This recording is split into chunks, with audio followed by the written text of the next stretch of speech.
Hola, ¿cómo están? Bienvenidos. Esta es otra edición de Eduardo Ledesma Pregunta, aquí en el salón principal del Jockey Club Corrientes. Y hoy tenemos la visita de Fernando Laprovita, que es técnico en turismo, es licenciado en Ciencias Sociales, especialista en Antropología Social y Política y en Gestión de Áreas Naturales y Protegidas. Es profesor titular de la Cátedra de Geografía Turística 2 y Turismo Sustentable en la Facultad de Artes de la Universidad del Nordeste. Fernando es referente técnico de la Dirección de Parques y Reservas del Ministerio de Turismo de Corrientes. Fue asesor de la Comisión de Ambiente del Senado de la Nación. En el ámbito privado trabajó para organismos internacionales como el Banco Mundial, el Banco Interamericano de Desarrollo y organismos gubernamentales de Argentina, Japón y España, entre otros. También con diversas organizaciones no gubernamentales nacionales e internacionales, como consultor para el desarrollo, conservación y gestión de áreas naturales protegidas y de turismo. Fernando, gracias por estar acá. No, muchas gracias a vos por la convocatoria y la oportunidad de compartir todo aquello que tengas por cuestionar. ¿Cómo te definís vos? ¿Quién sos?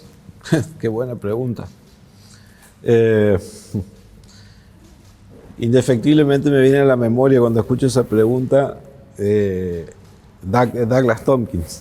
En una oportunidad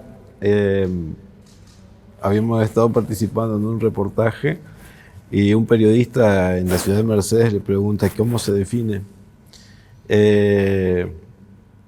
él terminó respondiendo, no sé, definime vos. Yo espero que me definan los de afuera.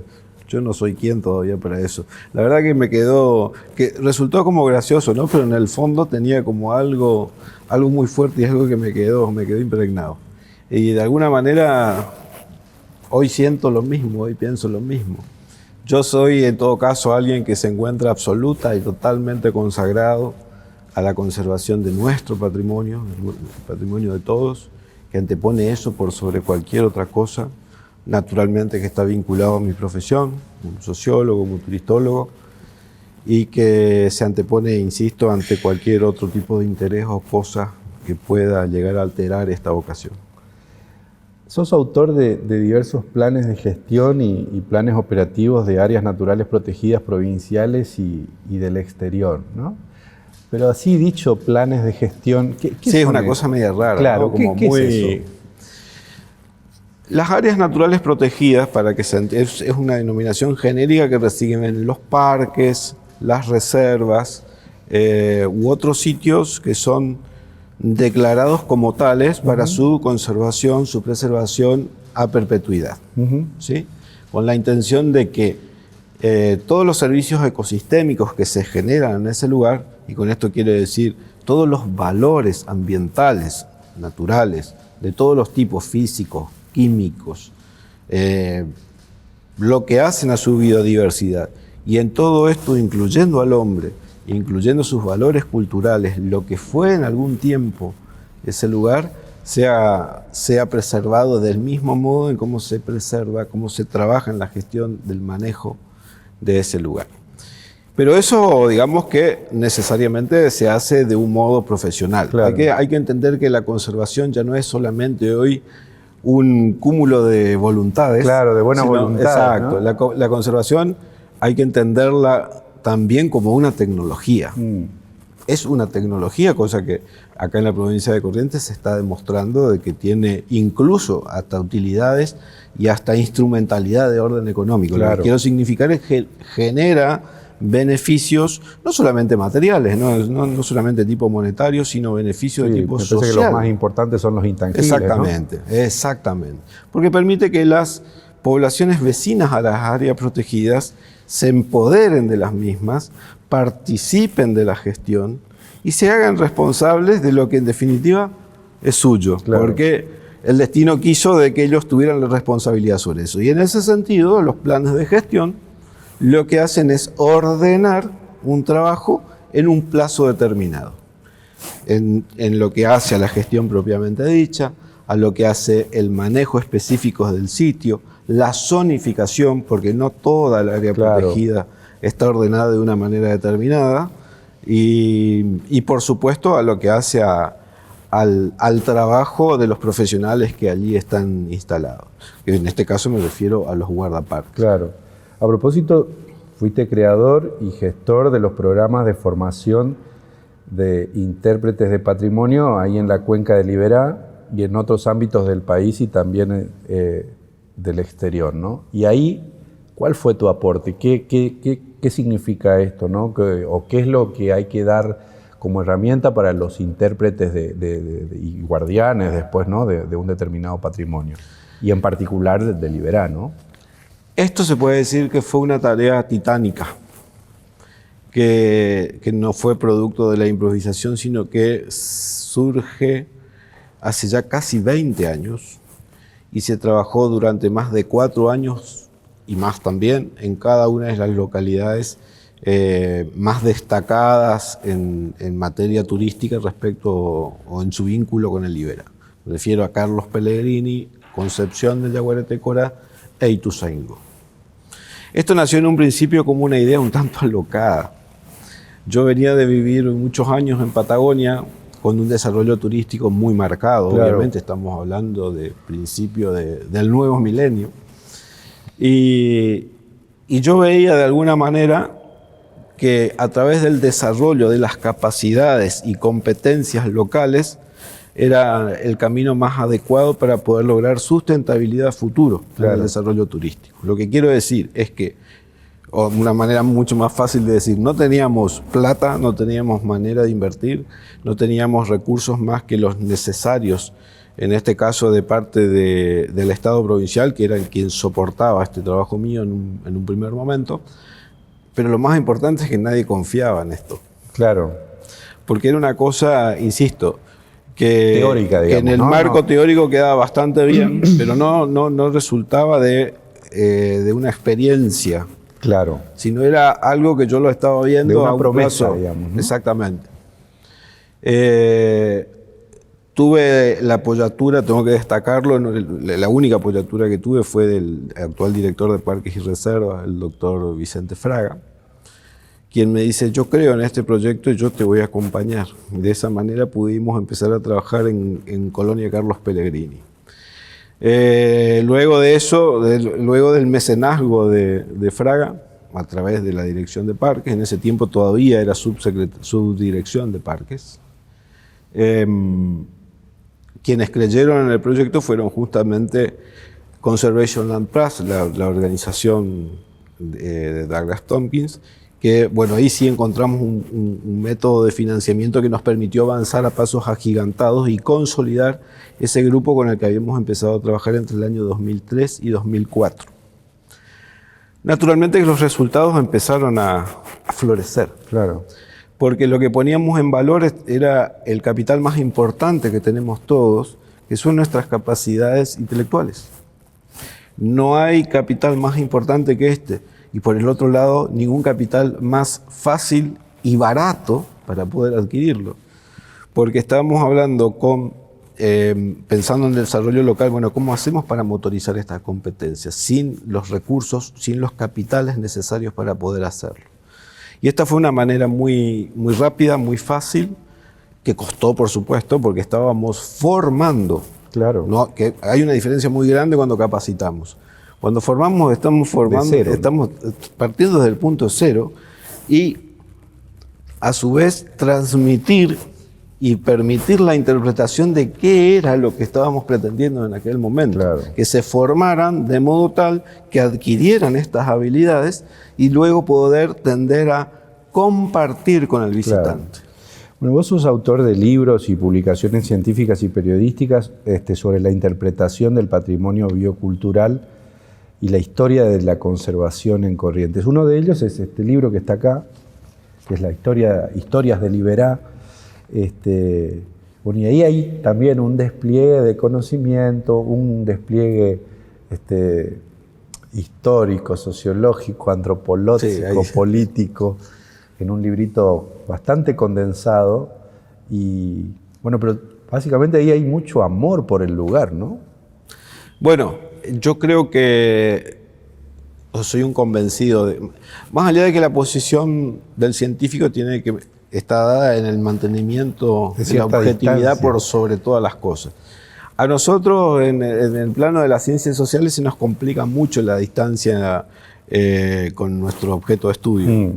Y entonces caemos fácilmente presas de la sensibilidad que nos genera nuestro objeto de estudio. Yo particularmente siento una identificación plena y absoluta, a tal punto que en ciertos y determinados lugares hoy estaría absolutamente incapacitado de poder llevar a cabo ciertos y determinados estudios o trabajos que en algún momento, de tipo antropológico o socioantropológico, Claro. como en algún momento lo pude haber hecho.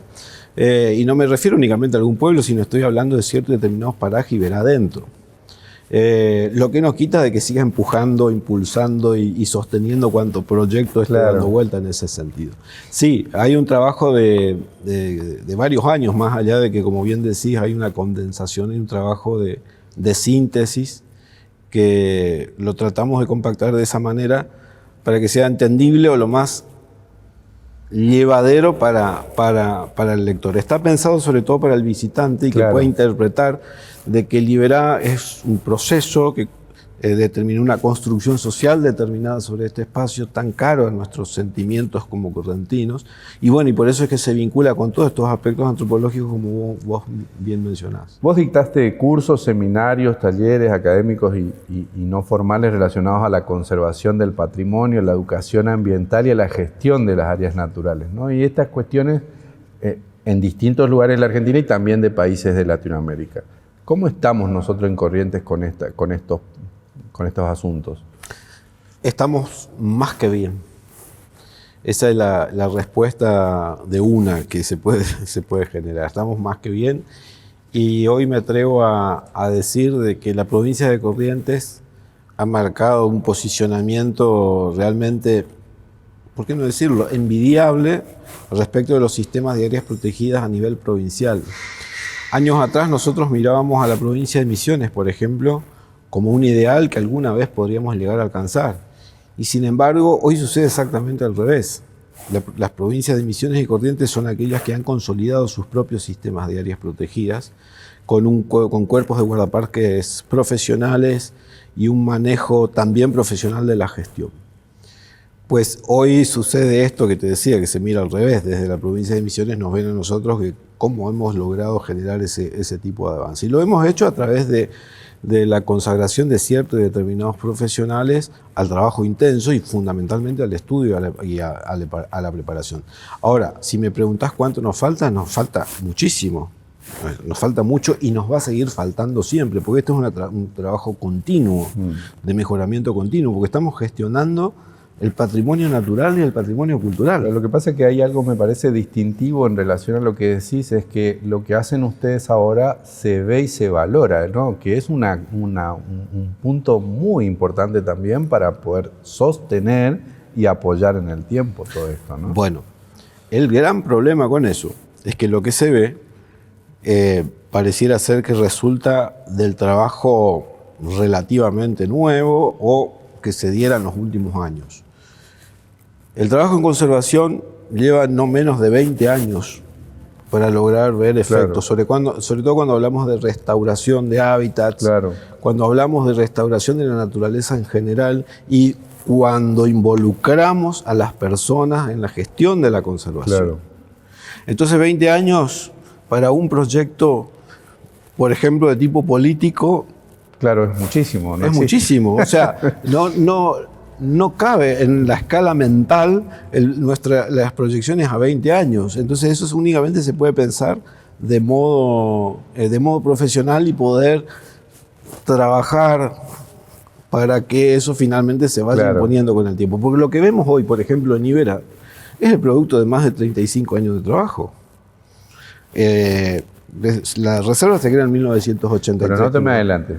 Pero hay un punto de tu recorrido académico que se vincula a estudios relacionados con el género y la conservación de naturaleza y valorización de servicios ambientales. ¿Qué es esto? Bueno, eso en el plano académico personal, digamos, donde en los últimos tiempos empecé a trabajar en esa línea de investigación.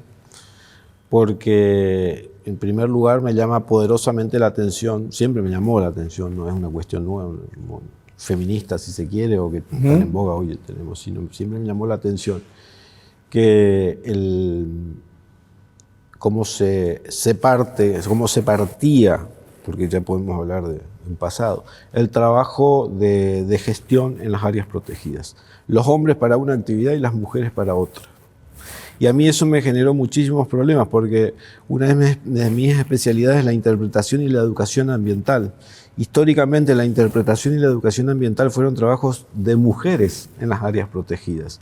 Y cada vez que yo llegaba a algún lugar, me pasó muchísimo en Perú, llegaba a algún lugar para poder emprender trabajos vinculados a la interpretación del patrimonio o a la educación ambiental desde las áreas protegidas, me encontraba con la resistencia casi violenta, te diría, de parte de los colectivos masculinos, de que no se trataba de... Me pasó también en Argentina, en varias provincias, que se negaban o se resistían, porque el trabajo de conservación del hombre en el área protegida es el control y la vigilancia, el trabajo duro, el trabajo rudo, el resto es para las mujeres. Entonces eso a mí hace muchísimos años que me hacía ruido, y de hecho trabajé muchísimo en revertir esa situación.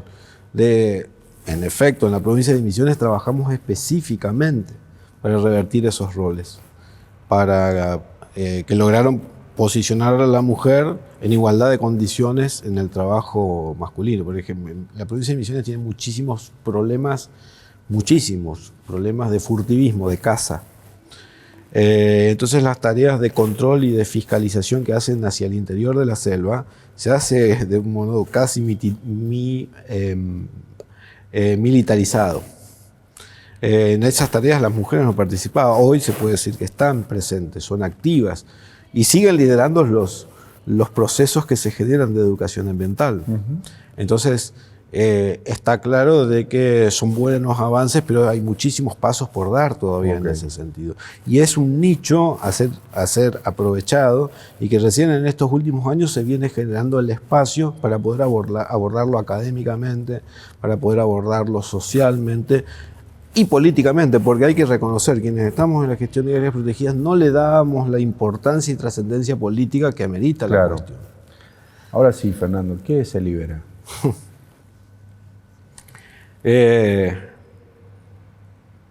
¿Cómo decirlo? Lo digo en fácil, lo digo en difícil. Que nos alcance el tiempo. Lo más fácil es decirlo como verdaderamente me sale. El Liberá es el corazón mismo de la misma correntinidad, valga la redundancia. Es esa construcción social en la que la correntinidad se inspira. Hay una correlación de ida y vuelta. Corrientes no es Corrientes sin Iberá, y Iberá no es tal sin esa provincia que lo contiene. Y cuando hablamos de la provincia me refiero a su gente. Porque Iberá no es solamente esa naturaleza espléndida, sobresaliente, vigorosa, esos ríos serpenteantes y lagunas eternas casi oceánicas, sino que Iberá básicamente es eso y gente. Gente que nos legó un patrimonio, ese patrimonio que parecía que no está allá, sino está en nosotros mismos, claro, vive en nosotros, porque nuestras prácticas culturales están en nuestras casas, y eso nos viene de ahí. Y en algún tiempo era considerado como algo un lugar lleno de alimañas, como se definía la Sociedad Científica Argentina en 1910. Claro. Que merecía ser explorado y conocido para ponerlo al servicio del desarrollo y del crecimiento productivo del país. Paradigmas que obviamente fueron dejados de lado, ¿no? Porque para nosotros hoy por hoy la conservación del Liberá es el eje fundamental, y eso ya traspasó las barreras de una agenda política o un marco de políticas públicas, sino que lo más importante de eso es que se instaló cada uno de los correctivos. Claro. Para leer eso está ese libro, ¿no? Ahí Fernando está un poco parafraseando lo que escribió en ese libro. Y también mencionaste esto, ¿no? El hombre está presente ahí, en esa zona de la provincia de Corrientes, desde mucho antes de que esto sea provincia, digamos, ¿no? Claro. ¿Qué sabemos de Liberá? En ese sentido es muy En poco. ese y en todos, ¿no? Porque hay como conocimientos por distintos lugares, ¿no? Geológicos, de la fauna, de la flora y de la cultura, ¿no? Pero ¿sabemos ya más o menos todo lo que tenemos que saber o todavía hay mucho más para saber de Liberá? Lo digo en términos científicos, ¿no? Porque de lo otro... No, por supuesto que hay muchísimo por seguir aprendiendo. De hecho, nuestros conocimientos nos llegan a través de ciertos maestros que marcaron un antes y un después en materia científica respecto del conocimiento, sobre todo en el ámbito de las ciencias naturales, de la geodinámica, de la geomorfología, como lo fuera el ingeniero Popolicio, que junto con la doctora Pilar Serra marcaron un antes y un después en materia de conocimientos geológicos. El doctor Orfeo, que nos actualiza permanentemente en materia geológica, o el doctor Juan José Neif respecto de su vasta y abundante y sobre todo la calidad que tiene de producción en los últimos años en materia limnológica, o sea, el estudio de la conformación de Liberá, su antigüedad y demás. Todos estos conocimientos, otros más, me estoy olvidando de muchísimos.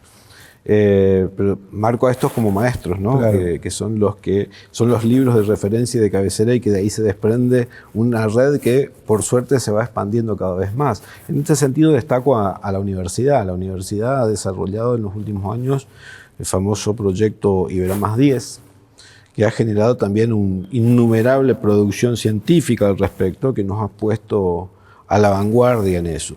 Y no debo olvidarme de un gran trabajo que se hizo en 2002 a partir de un aporte de Naciones Unidas, donde más de 40 consultores habíamos trabajado en la producción de ciertos y determinados conocimientos que hasta ese momento no se habían generado, y eso constituyó un banco de datos realmente extraordinario que hasta ahí no existía, salvo estos trabajos sobresalientes que acabo de mencionar de parte de nuestros autores tradicionales en materia de ciencias naturales. Y en materia socioantropológica, sí, todavía nos quedan mucho tiempo. Todavía nos queda y bastante, Ahí tenemos otro nicho excepcional para que antropólogos y sociólogos de todo el país, ¿por qué no también de afuera?, puedan generar toda una vastedad en conocimientos nuevas para nosotros que nos vendrían, por supuesto, también. La universidad, insisto, que está encaminada también en la generación de nuevos proyectos para este periodo y el 2021, donde ahí seguramente van a seguir surgiendo. Claro. Vos mencionabas recién, y vamos a tratar de hacer una síntesis administrativa de Liberá, ¿no? O sea, 1910, el Liberá como un punto ahí para mirar para la ciencia y para ver qué se podía hacer. 1939 hay como un primer proyecto ahí dando vueltas para ver qué se podía hacer, pensando en la producción. Vos después me ubicás esto, ¿no? Había gente que pensaba que se podía secar el Liberá para construir rutas. En 1966 hay como un impulso local, digamos, más provincial para hacer algo en el Liberá. 1969 se empieza a hablar de Carlos Pellegrini como un lugar por lo menos para veranear y así evitar que se siga depredando. En 1971 Navajas Artaza da como otro impulso local. Más adelante tenemos en 1983 el mojón, digamos, tal vez más importante de este último tiempo, que es la creación de la Reserva Nacional. Y ahí en tu libro vos haces una mención especial que le debemos al gobernador Pita el haber contorneado en 1.300.000 hectáreas la zona de reserva. Y tenemos en 2011 más o menos, y un poco antes y después, pero ahí como que aparece muy definitivamente la figura de Douglas Tonkin. En 2015 la muerte de Tonkin y todo lo que eso ha generado. Que ahí está como queda en evidencia esto que decís, que el trabajo no es de hoy, que hay un proceso enorme de atrás. Exacto. y que fue mutando, ¿no? Hoy todo esto, ¿dónde estamos hoy? ¿Qué es lo que estamos hablando hoy en el año 2020 en relación con el Iberá? Nobleza obliga. Debo dejar perfectamente claro que todo este proceso tiene un corolario que otra vez seguirá como parte de un proceso en que el Iberá se transformó en políticas públicas. Como sabemos, al transformarse en políticas públicas, indefectiblemente pasa a ocupar un lugar en la agenda pública, cosa que no sucedía hasta las anteriores gestiones. Fueron las dos últimas gestiones de gobierno provincial quienes han ubicado al Iberá dentro de la agenda pública. Y eso ha permitido que se desarrollen una serie de proyectos a su alrededor. Y cuando hablo de proyectos no me refiero únicamente de tipo turístico, porque si vemos lo que es el proyecto Iberá, refiere fundamentalmente a otros órdenes de desarrollo integral de la cuenca del Iberá, donde están todos los municipios involucrados y donde hay previsiones de inversión y que en efecto se realizan en infraestructura y en equipamiento. Vos habrás estado recorriendo ciertos y determinados lugares que hace 10 años atrás yo te garantizo que eran inaccesibles y hoy llegás de una manera absolutamente cómoda, pero uno muchas veces no se pregunta con qué rapidez llegué, ¿no? Digamos, ¿no? Claro. Y 10 años atrás, a lo mejor, para llegar a un sitio que hoy te demanda 1 hora, en aquel tiempo a lo mejor tenías que recorrer no menos de 3 para poder hacerlo. Nosotros vamos a seguir hablando del Iberá porque es un tema que da para un segundo episodio, así que le vamos a pedir a Fernando que nos aguarde unos minutos más para seguir contando qué es lo que pasa allí en el corazón torrencial, como dice el poeta, de la provincia de Corrientes. Nosotros vamos a seguir con Fernando la semana que viene. Recuerden que este y los demás episodios se pueden ver en eduardo-medioledesma.com, en los repositorios del Diario Litoral y también por este canal. Muchísimas gracias y hasta la próxima.